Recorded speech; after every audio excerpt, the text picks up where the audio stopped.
You're listening to the Unlocking Africa podcast. GetFundedAfrica is a platform that turbocharges African startups by connecting them with multiple partners. Many founders say that financing or fundraising is a key problem. African founders, innovators, and inventors need that environment to actually scale their business and affect societies. When you're focused on eradicating poverty, you end up having to look poverty in the face. 5 years from now, what I see is huge innovations that are working in Africa and also being used globally, even African companies going more global. Stay tuned as we bring you inspiring people who are unlocking Africa's economic potential. You're listening to the Unlocking Africa podcast with your host, Tessa Adamu. Welcome to the Unlocking Africa podcast, where we find amazing people who are doing amazing things to unlock Africa's economic potential. Today, we have another special guest, Debo Omololu, who is CEO and co-founder of GetFundedAfrica, a platform that aims to help Africa's most promising startups find funding, grow, and solve society's greatest challenges. Welcome to the podcast, Debo. How are you? I am very, very well, and thank you for that warm introduction and warm welcome. Thank you, Teresa, for having me. Thank you for joining us on the podcast today. I like to start from the very beginning, so I was hoping you could please introduce yourself and tell us a bit more about Debo. Well, once again, my name is Debo, and I am a co-founder and CEO of GetFundedAfrica. I like to say that GetFundedAfrica is a platform that turbocharges African startups by connecting them with multiple partners. So if you think of the evolution of the life cycle, or even the growth of a company, companies need multiple things. And so what we've developed in GetFundedAfrica is to take many of the problems and challenges that startups or even SMEs face across the continent, and then try to solve those problems. So for example, based on our surveys and things that we've done in the past, many founders say that financing or fundraising is a key problem. Meanwhile, we are aware that there are literally trillions of dollars that are actually available to be invested in specific types of companies. And so we actually solve that friction by helping many of the companies from Africa become investor ready, and then matching them with the investors who actually have funds that are available for investment. In addition, many businesses also need growth. And so we match them with mentors, with advisors, with governments, and with all the various partners that would help take that business from, say, a local one to a global one, because we also then match them with global corporate organizations and global partners as well. This is an overview of how GetFundedAfrica works. And by doing all of this together, by putting all these things together, we literally create magic, because African founders, African innovators and inventors need that environment and a platform to actually scale their business and affect societies. Just by doing all of this, you literally affect the society in that country, and you actually affect our common global society. Awesome. Thank you for that, Debo. You've given us great insight into who you are and what you do. So if we can go into a bit more detail, GetFundedAfrica's mission is to help Africa's most promising startups, as you said, find funding, grow, and find solutions to society's greatest challenges. Can you go into a bit more detail regarding what some of those challenges are and how you're actively solving them through the platform of GetFundedAfrica? Yeah, I'm happy to. There's so many ways.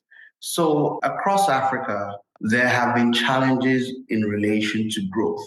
So you would compare, say, maybe the It's not the perfect value, but it's an indicative value. So you compare maybe the gross domestic product or GDP of many African countries vis-a-vis maybe countries in Asia and in Europe or in North America as well. And comparative values, sometimes not a very good picture to actually see. And one of the things that have been done very, very well in other countries or in other continents is the ability to take ideas and turn those ideas into what I'll call common prosperity. Okay. Now, if you think about it, and I know this is a bit of a segue from a question that you asked, there are two questions that state now, they sound similar, but they actually have different results. One question is, how can you eradicate poverty? And then second question, how can you create prosperity? Now, both questions seem similar in the sense of the desire to have social good and to change things and to bring people to a certain level of equilibrium in terms of quality of life.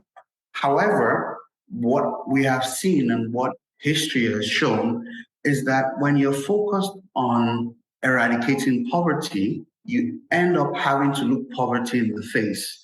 And then what you then do is that you think of resources in order to counter the issue of poverty. So take, for example, a person is not able to feed. And so because that one person is not able to feed, what you then start doing is looking at, okay, how can we find food, breakfast or lunch or dinner for this one person, right? And so you then say, okay, to solve the problem for this one person is going to take X amount. And for this X amount, for this one person, if we're going to have to do with 1 million people, it's X amount multiplied by 1 million people. So essentially, if you're trying to solve the problem of poverty or eradicating poverty, you will end up spending resources to achieve that. And this is what has been happening across the continent through, spendings on poverty, as well as spendings, grants, donations, and things like that. Yes. And Dambisa Moyo has written a book called Dead Aid, and many people can actually refer to that, where she's gone into this in detail. And this is the issue with poverty. It tends to look at things from a resource point of view. Now, the second question I asked is, how can you actually create prosperity? Prosperity is actually slightly different, even though it seems the same, because what it means is that you don't actually look at the systems. And then you don't design that system just for one person. We design that system not even for 100,000 people or 1 million people. That system can be designed for 10 million people, 100 million people, 300 million people. So good examples of those countries, let me use countries, that try to then look at how can we create prosperity include countries like the UAE, where they then looked at, this is what we have, how can we use innovation to actually get to where we want to get to? China is another good example of looking at prosperity to lift people out of poverty, really, because they then say, how can you form a common prosperity? And one of the things that they did was to then digitize the economy and create lots of things, procedures and systems in order to create a common prosperity for people. And China was successful in getting over 400 million people out of poverty in one generation, right? And that's something that is to be admired. So the thing is, if you look at things from an African perspective, using these examples and what history has shown us and told us, it is how can you create prosperity and get people out of poverty using the same thing? And one common theme that then becomes obvious is innovation. Innovation just means creating the environment for that thing, creating the institutions, the environment, and all the other things that are required in order to move things forward. So in Get Funded Africa, when we say that we are lifting economies in Africa, it's literally by driving innovation across the African continent. So by driving innovation in terms of helping them to raise funds, in terms of connecting them with corporate organizations, in terms of connecting them with governments to write to get the right environment or policies in terms of working with other startups, in terms of helping them find customers, hire people, get talent, develop talent, connecting the academic institutions. What we're doing in reality is actually creating a common prosperity for Africa as a whole and leveraging that prosperity to solve problems within Africa and by extension, problems in our common global society. Awesome. Thank you for that. So you've detailed how you're actively solving challenges to growth in Africa, looking at poverty eradication and also creating prosperity through innovation. As we mentioned before, the platform connects startups with investors, partners, mentors. So when and how did you identify that there was a need for such a platform or service in Africa? Well, it's also a problem that I had. So I'll tell you, about 17 years ago, I founded an e-commerce company. Oh, wow. Which I had modeled a little bit after Amazon, in truth. Not a bad model. Yeah, well, we started off by selling books, similar to Amazon, if you know. They also started off selling books, right? Yes. And it grew because we then started getting orders for different kinds of books, both entertainment, but it was largely academic at the time. A lot of academic books were being ordered through us, books that many people really couldn't even get their hands on and all. And so it grew. But one of the things that then became obvious was two things, I should say. We realized immediately that we had a logistics problem selling and sending those books across Africa. And then we needed to invest in specific types of logistics in order to get those deliveries done. So there was huge demand, but there were logistics challenges and by extension, financial challenges. Now, for a growing business at that time, we didn't want to take on debt. What was open or what should have been open should have been equity. So 17 years ago, if you think about it, total investment into African startups from a venture capital point of view was almost non-existent. And so that problem existed then. Fast forward now, we see that there's still many issues related to fundraising for African startups and SMEs and people with innovative ideas. So you have an innovative idea, you've maybe started it, there's some traction, but you need that funding to take it to the next level. Imagine Facebook did not have venture capital backing, it probably wouldn't be where it is today. True.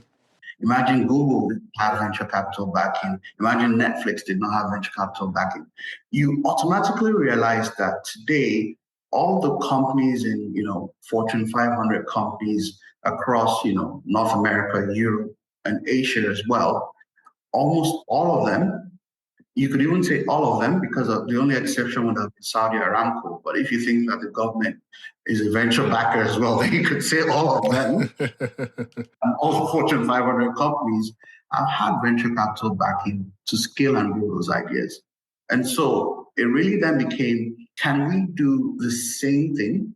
Not necessarily copy exactly how it's done, but at least conceptually have venture capital backers for African startups that are solving problems, that are being innovative, and things like that.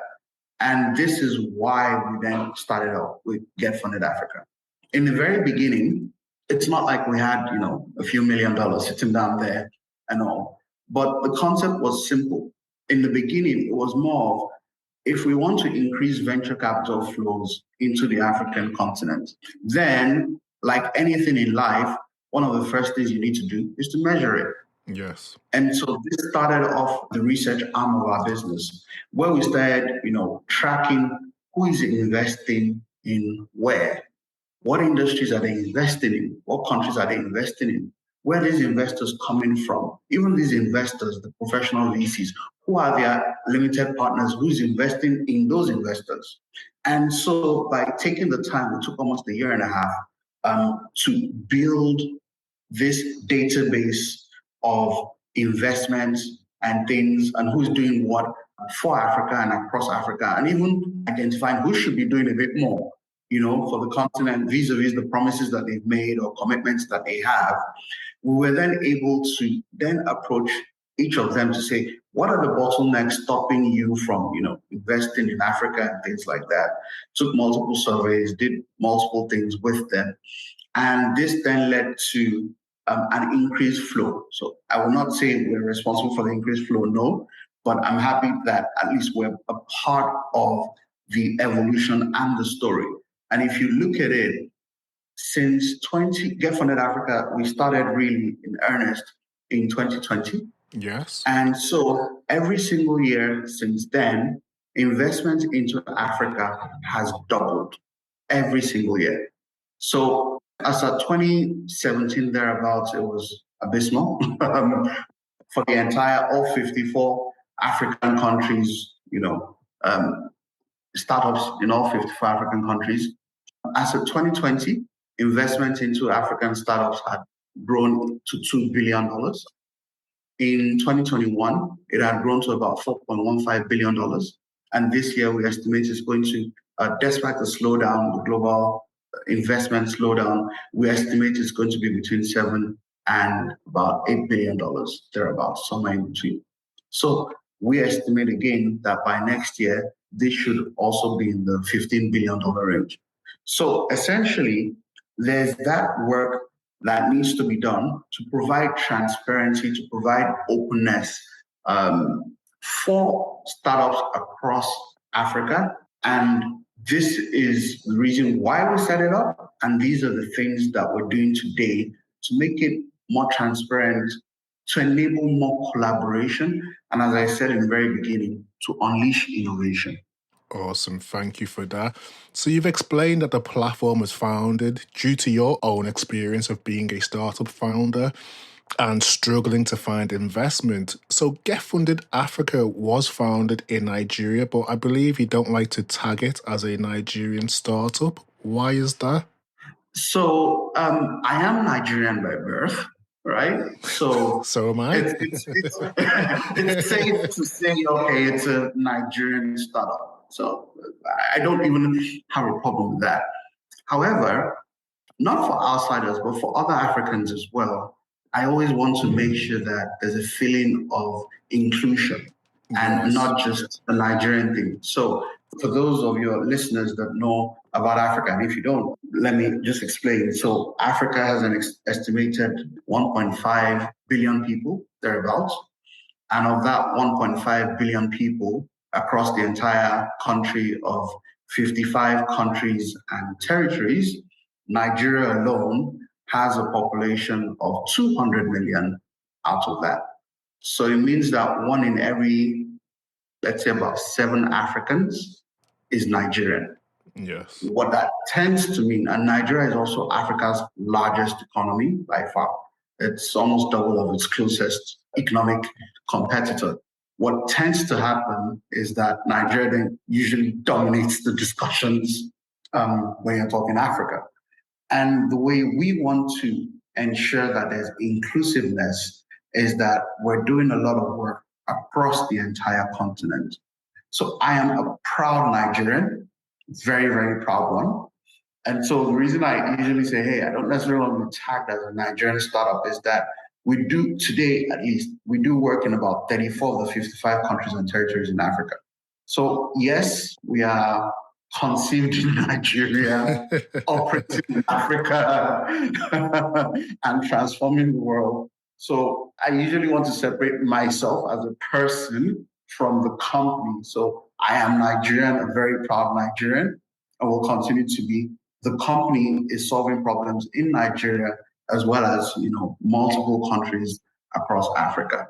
So I hope that answers the question. Brilliant. It answers the question perfectly. Thank you for clearing that up. So as you mentioned earlier, over the last few years, we have seen an influx of investors into the African startup space. And for me, sometimes it's difficult to understand what value or what differentiates each investor. How do you navigate this challenge through the GetFundedAfrica platform? So what we did was literally to understand the investors' thesis. What do they actually want to achieve? Yes. And then by understanding what it is that each person wants to achieve, we're able to match them with the right kind of startups and innovators to either invest in or collaborate with. On our platform today, we have for almost every single type of match, on average, based on what our data analysts do, 32 matches for every single type of match. So we're talking of investor startup match. Then we're talking startup mentor match. Then we're talking startup corporate match. Then we're talking startup advisor match. And then we're talking of even startups and SMEs finding customers or even experts to help them do things, from maybe website development, app development, lawyers, accountants, tax guys, etc. So we have developed our own technology with our own proprietary algorithms that help to do a lot of these matches to get more accurate connections and bonds between the various parties and partners. So this is essentially, we've used and leveraged innovation. I try not to make it sound too techy so that it doesn't seem... No, that's perfect. But in truth, what we've also done is to leverage our own internally built innovations and algorithms to do a lot of the matching on the one hand, but we don't just leave it to technology. There's also the human element and human interface and experience that comes into bear as well. So we're able to leverage technology to fine-tune the numbers because we're talking about large numbers. Across Africa, there are 54 million formal founders. This does not include the self-employed businesses, right? This is just the formal founders, 54 million. And so it's a large number. And so literally managing that with a human interface is almost impossible. Yes. So what we've done is to use technology to kind of like, fine-tune things, whittle things down, and then chunks that are easily manageable by our various customer service representatives or experts as may be required. Fantastic. Thank you for that. The core activity of the platform is connecting and matchmaking. In order to do that, you need to build a community or build the community of investors and startups. So what is the process of onboarding and verifying investors? So we call all of these people our partners.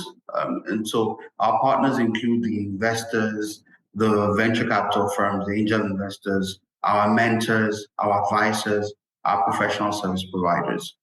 And as I said, literally prior to now, it was, emails or connections or contacts on phone calls and things like that. However, just literally 2 weeks ago, we digitized the entire onboarding process for our various partners.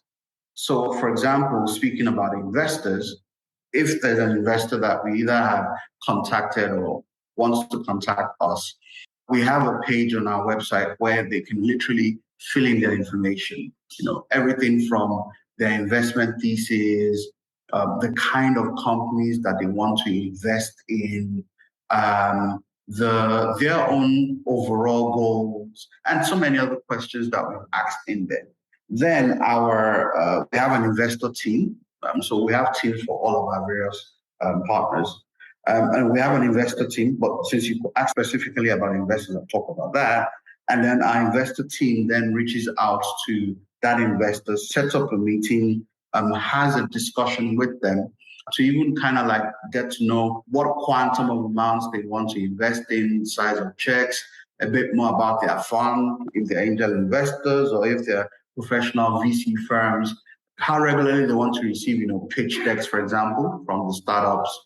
And if they also want to roll up their sleeves and even join in working with that startup to develop their business and things like that. So we literally, go through with each particular partner to understand what it is that they want, and by extension, match them with the right kinds of companies. So it's even the same for startups as well, because many people think, okay, the investors are the ones investing, so startups literally have to run around to whatever the investor says. No, for the startups as well, they also need to select the right kind of investors. Yes. If a startup believes in certain things or wants to do certain things, they have to be intentional as to the kind of investors that they have on board. As you know, for example, we talked about Amazon earlier on in this podcast, and Amazon wasn't profitable for an extended period of time, for years. What they were doing was they were reinvesting their profits in the business. Now, if they had the wrong types of investors who didn't believe in that thesis, they would have done a lot of things that maybe Amazon would not exist today. However, what Amazon had done was that they had selected the right types of investors that understood where they were going, what they were trying to do, what they were trying to achieve. So for startups as well, they also need to select the right kind of investors for their business. And this is what GetFundedAfrica actually does. So today, once you go to www.getfundedafrica.com, if you are an African startup or if you are an African in diaspora, you can actually state the things that you need.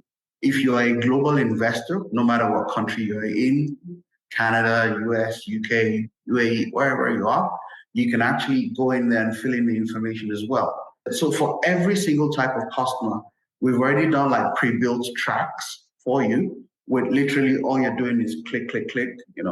If you're a mentor, what kind of companies do you want to mentor? Late stage, early stage, all those questions are just there. So it literally takes just a few minutes to onboard. And once you click on all those things, it creates an automatic profile and dashboard for you. So for example, for the startups, it does a suggestion of the recommended investors. And very interestingly, this is a new feature for investors as well. It actually also does a recommendation of startups that you should be looking at across Africa. So think of us as that we literally have a large percentage of all the startups that are operating in Africa. Don't forget that we also have a media arm. And so we're also able to keep track, both from research and media side, as to what is happening across the entire continent and helping Africans tell the stories of what's happening. So this also relates to investors in an indirect way. Now, in many African countries and many African startups, people in the West and outside Africa as a whole, in Latin America and in Asia, don't even know the companies that are local, that are doing innovative things. They don't know, they have no idea. And the difference is that many companies in the West, for example, have been able to tell the stories of companies in there. So we know the stories of Facebook, we know the stories of Google, we know the stories of Netflix, because all these stories are being told. There's an African proverb. It's derived from maybe even older, so I don't want to ascribe it to him 100%, but there's a famous author, award-winning author, Chinua Achebe. Yes. And Chinua Achebe said that unless the lion gets his own storyteller, the story of the hunt will always favor the hunter. Yes. So typically, the hunter tells the story of how the hunt went. Now, the hunter may come back without the lion, meaning that maybe the hunter saw a lion and ran away. Very possible. When he's telling the story, he tells the story in such a way that, hey, he was the glorified person in there. And so, unless the lion actually hires their own storyteller, the story would always favor the person telling the story, which is usually the hunter. And so, what we're trying to do is actually tell the stories of African innovators that are changing the dynamics across the continent. And so to do that, we realized very quickly we needed to have a media section. So over the last few years, we've been running a publishing platform, and I'm happy to say that we're extending that to our new TV station and radio station that will be launching early in Q1 of next year. So a lot of the foundational work in terms of the physical infrastructure and all that has been developed, and we're going to be streaming it so that it's across Africa. So it's a streaming TV station. Think of business, business TV, or dare I say, Netflix for business. Brilliant. And startup radio as well. So these are some of the activities that GetFundedAfrica is putting together, already doing, in order to tell the stories of the African startups. Fantastic. So you've beautifully detailed your onboarding process for startups and investors, and also how you're telling the story of African innovators. Interestingly, you're also an investor yourself, which in Africa's startup space, we are seeing more founders become funders. I was wondering, why is that, and what is the importance of having African founders becoming investors? It's literally the next step. It's the next evolution step. Coincidentally, I'm currently writing an article about the importance of having local African investors take more interest, not just local African investors, but even Africans in diaspora. Yes. Take more interest investing in innovation. And this is because a lot of the non-African investors would typically be investing, I'm not saying all the time, but typically they'll be investing to earn a certain growth level based on their own investments. For many African founders or even Africans in diaspora, in addition to that goal of growth in their investments, they typically would also want to invest in making sure that those companies have some level of social impact. Yes. Because these are their homes, these are their communities, these are maybe where they plan to retire to, or this is where they live.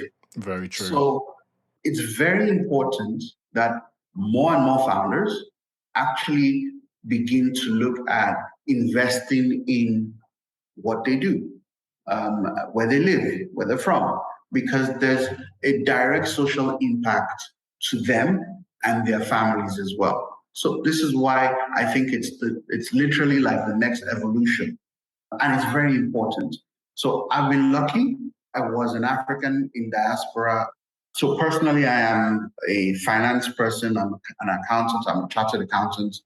And my career took me to every single continent in the world. I should say, except Australia, but we'll rectify that soon. Well, I should rephrase, actually. I have worked on every single continent except Australia. As I said, the work part, maybe that might be a misnomer, but let's see how it goes. But the thing is, I've had the opportunity to live around North America, in Latin America, in Europe, in Asia, even on the African continent as well. So on one hand, I have been an African in diaspora. I moved back to the continent last year. It's just been slightly over 12 months. And being back, just like many others will make plans eventually to come back. So this was nothing new for me. So it's really more like I live here. I travel around. So I decided to move back to Nigeria. And when I did, because of the various things that we were building, we then decided we even chose not the big city, not one of the tier 1 cities, but chose to stay in a tier 2 city and to develop that tier 2 city, which is very much like a sister city. As you know, if you're in the US, New York has New Jersey. In China, I think Shanghai has Suzhou right beside it, and this is nothing new, right? So you always have these satellite cities that are close to the big one, and this is where we're building things like the studio, and we also entered into a partnership with the Ogun State government, who spent a few $1 million building out a technology city, and they handed the entire technology city to GetFundedAfrica to manage. So now we're building out not just a digital platform, a digital ecosystem, we're also building out a physical one. And so in this city, it's called Abeokuta in Ogun State in Nigeria. Yes. We're bringing in about 600 startups together in a physical space. And not only are we doing that, we're also enabling global startups and other organizations that want to use all the things that we've created, from the regulatory sandbox, and various other opportunities that we've created to leverage this to expand across sub-Saharan Africa from the city of Abeokuta. We've done this now with a few countries. And so you now have Nigerian and African startups, and then startups from around the globe congregating in this one location and unleashing innovation across Africa.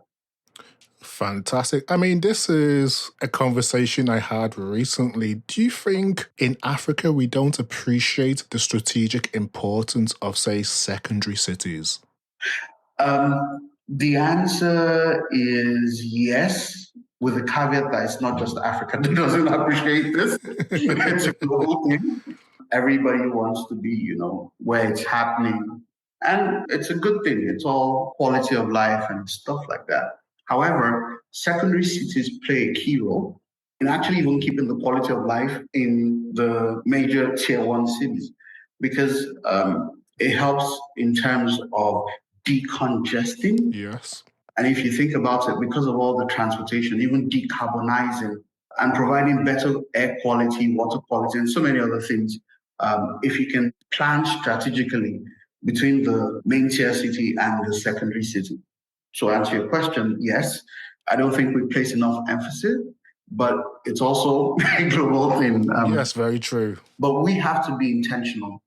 Again, this is why with GetFundedAfrica, everything that we're doing, we try to be intentional to plan and execute. At the end of the day, you can plan, but for us, we say internally, jokingly, that one of our superpowers is execution. So we've done this now. We've taken it forward. We've been able to get, Ogun State now gradually to be on the technology map. And the goal is to have this city become an innovation city, and based off that innovation, to then enable this model to be copied across multiple cities in Africa. Awesome. So you've mentioned the work that you're doing in Ogun State, the investments in media activities through GetFundedAfrica. I know that you're extremely busy. I keep up to date with your LinkedIn posts and you're extremely active, well-networked. Can you tell us how you've gone about building this network and how you leverage it to add value to the work that you're doing via the platform? Well, this I can answer in one simple word or sentence. It's my team. Fantastic. Our superpower is execution. It's not my superpower. It's the team superpower. Here's the phrase that we like to live by. Success means shaping the future before it happens. And so for us, what we tend to do is, what is the future that we want to see? And then how do we work towards shaping that for the future?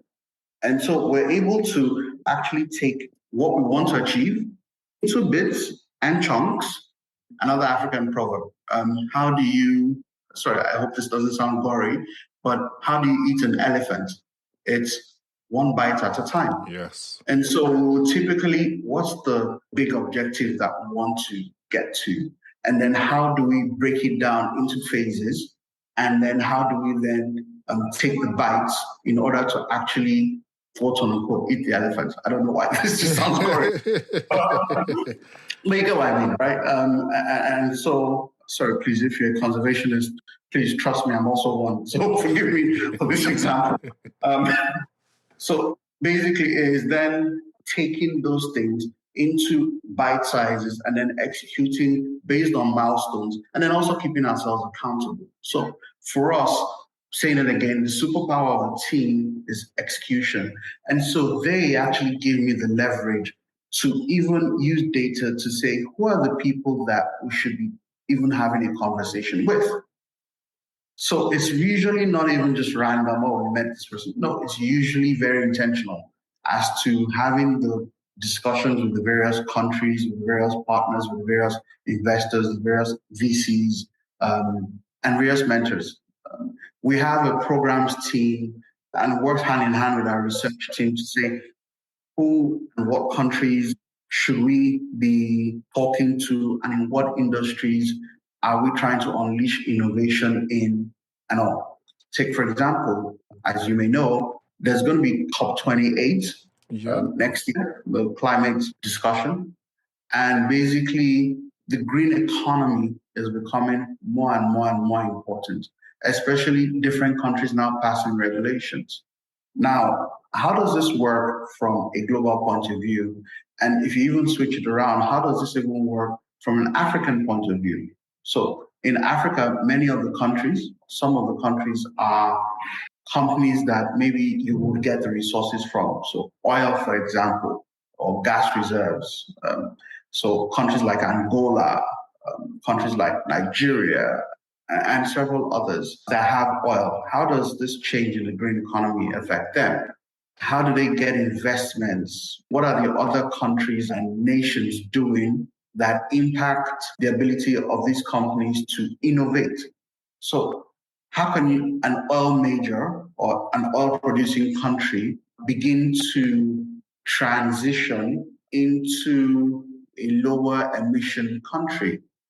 Things like that.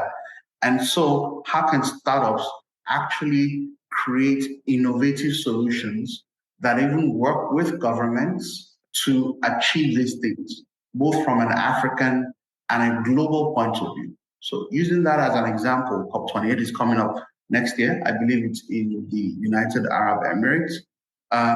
And so we have started even now creating a program for African companies or African startups that are providing solutions towards the green economy. And we hope to then take them to COP28 to showcase what it is that they're doing. So I'm just saying, this is something 1 year from now, we're already planning now. Awesome. So this is how GetFundedAfrica operates. Brilliant. So you're always looking far ahead in terms of how you plan. So you've mentioned that you have a strong team that enables you to successfully execute and create those strategic and intentional partnerships. A lot of the partnerships you are forming are global, but with a focus on Africa. So from your perspective, which international markets are you seeing that are showing the most interest in the African startup space? That's an interesting question. I'd like to take it from different angles. Okay. Feel free. If you say which locations are showing interest in African startups from a partnerships, say like a corporate point of view, it's global. It's global, but today it's mostly Europe, right? European companies want to partner with African startups and African companies in order to achieve innovation. In terms of investment, it's mostly North America. The North American companies like to have some interest in the growth, and so they tend to want to also invest resources as well, and not just partnerships. In terms of a hybrid of investment and partnerships, it's Asia. So interesting.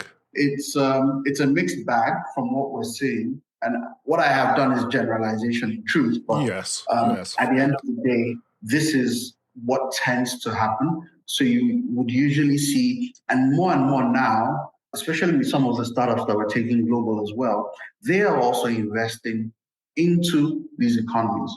For example, we recently entered into a partnership with some partners in the Middle East region, MEA.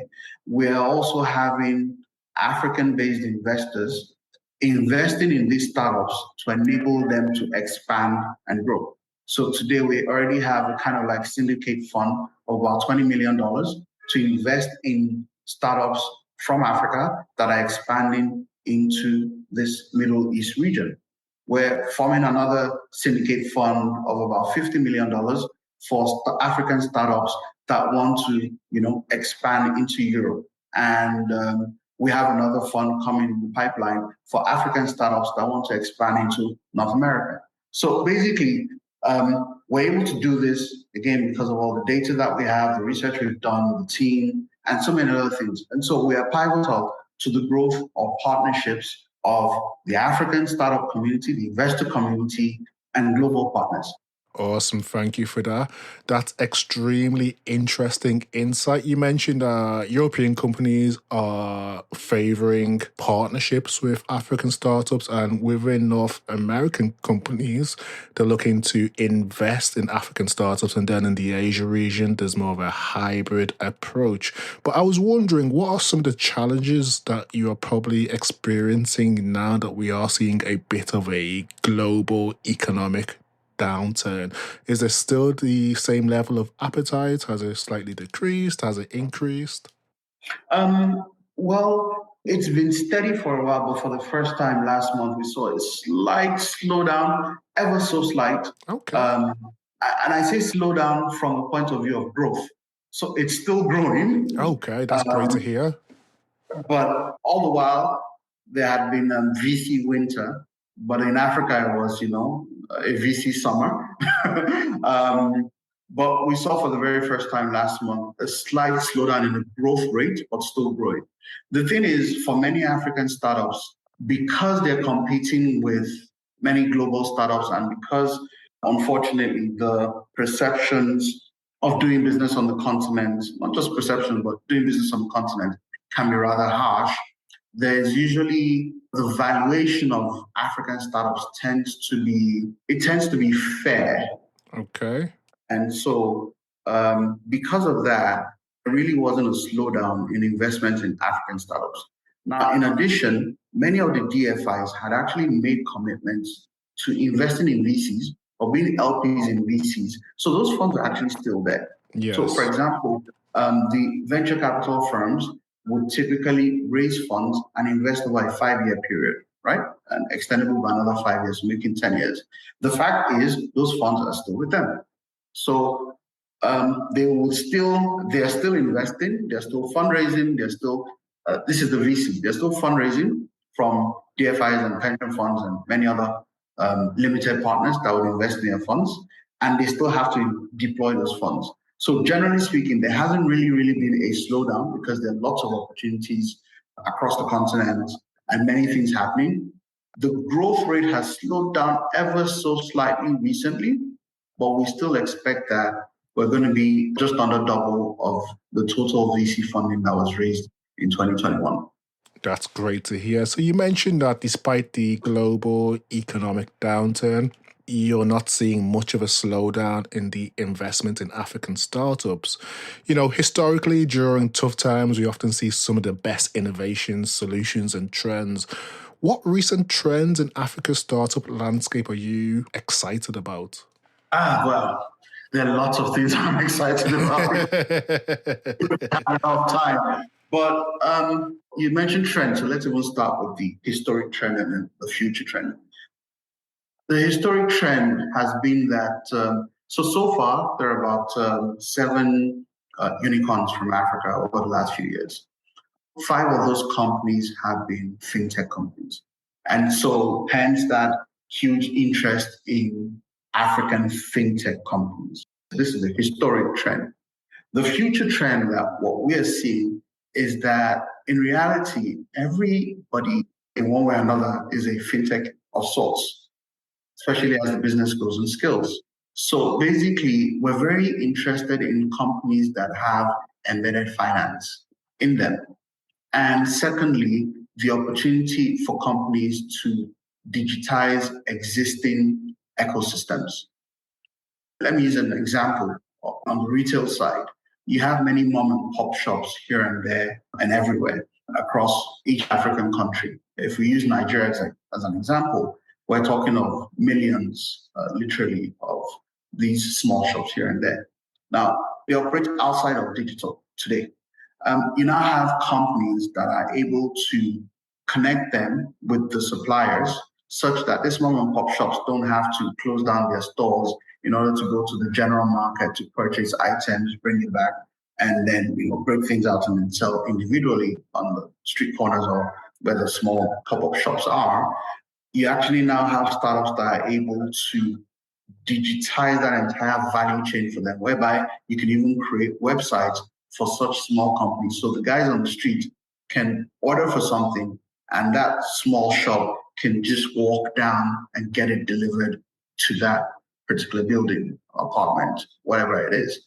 That's the example of digitizing an existing value chain. So the value chain already exists, but you're just creating a digital version of it and making it easier for that mom and pop shop to even have increased revenue and increased opportunities. So I'm excited about companies that have embedded finance in their existing functionalities and are able to digitize existing value chains. And this is where I see the next set of African unicorns coming from. I agree myself. You've seen that within the North American market where companies are starting as a platform delivering a service and then they then transition or add an additional kind of arm to their product or to their platform whereby they're controlling their own finance, their own kind of payment mechanism. So yeah, that's definitely the way forward within Africa. So you've detailed some of the future trends that you're seeing that you're excited about. So if we look in terms of the future of Africa, I know we're talking in very general terms as 55 countries, but where do you see Africa in 5 years' time from a startup investment perspective? 5 years' time, oh wow. Even more innovation, dare I say. There's a link between problems and innovation. Yes. There are a lot of challenges in Africa. There are a lot of problems in Africa. And so the fact that there are a lot of problems means that there are a lot of opportunities for innovation. And so 5 years from now, what I see is huge innovations that are working in Africa and also being used globally. I see even African companies going more global. So today, the biggest companies typically are inbound, meaning from the world into Africa. But I see 5 years from now, very, very large African companies that will be outbound in terms of being global in Africa and then expanding to the rest of the world. We're actually, in truth, we're beginning to see that already. But brilliant. Not just from a startup perspective, but even from a even global large corporate perspective. A perfect example is the Dangote Group. It's an African organization, but it as an African organization, I believe started from Nigeria. It's expanded into multiple African countries. And I foresee that over the next few years, they will continue to expand into other markets outside of Africa. And if you use this corporate as an example, and you can project that even other startups and co will literally also do the same thing down the line. Awesome. Thank you for sharing that. Closer to home, where do you see yourself, GetFundedAfrica, in 5 years' time? I would hope that 5 years from now, GetFundedAfrica is a unicorn as well, a $1 billion company. So we're a $1 billion company creating $1 billion companies. And the reason is just purely because of scale. We want to do this for more and more companies. And if we're, in a way, we're a startup that provides services for startups and SMEs. But if we're also able to show other startups and SMEs that, hey, even by servicing you, we can do this, then you can also do it. So purely from a scale and an example type of business, we plan to grow our business to a $1 billion company over the next few years. And this is the goal over the next 5 years. Awesome. And I look forward to seeing you scale, and what you're doing is timely and much needed in Africa's booming and growing startup space. So looking forward to seeing how things develop. Quote of the week. I know that you've already shared a few African proverbs during our conversation, but as people, we often have quotes, mantras, proverbs, or even affirmations that keep us going when times are challenging or when times are good. Do you have one that you can share with us today? Oh, wow. Okay. I think I've thrown some of my favorite ones out there, but there's one that the current president of the AFDB, Mr. Adesina, has been asking a lot of people and saying, and it's been that, the chocolate value chain is worth billions of dollars, billions. However, Africa only has the 2% benefit from this entire value chain. So as an African founder or as a global investor or as a global mentor or advisor, what are the things that we actually need to do in order to change this narrative to increase and create a common prosperity for Africans as a whole and by extension our global society? It's not a quote per se, but it's really more a question that I want people to reflect on and think about. How can we actually change and create a common prosperity across Africa? I believe that it's by using the fundamental unit of economics to invest in innovation. And that's why I do what I do with GetFundedAfrica and for all of us as a whole. Beautiful. That is profound and definitely food for thought. As we're coming to the close of today's conversation, I was hoping you could give us a closing remark and final call to action for people who are interested in what you do at Get Funded Africa, or people who just want to explore or delve a bit deeper into the African startup space.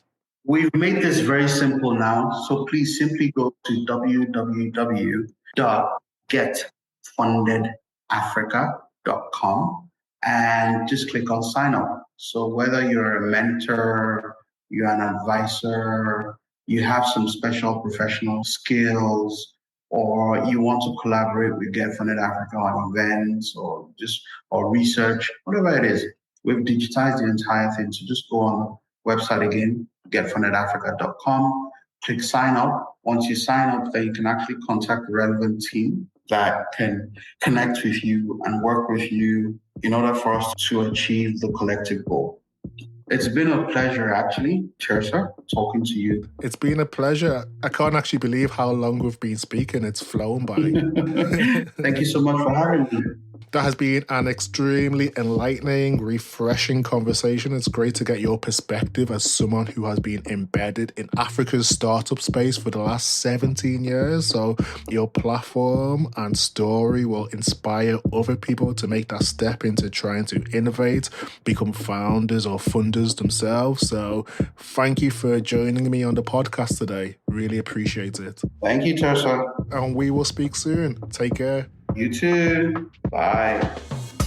Thank you to everyone who has listened and stayed tuned to the podcast. If you've enjoyed this episode, please subscribe, share, or tell a friend about it. You can also rate, review us in Apple Podcasts or wherever you download your podcast. Thank you and see you next week for the Unlocking Africa podcast.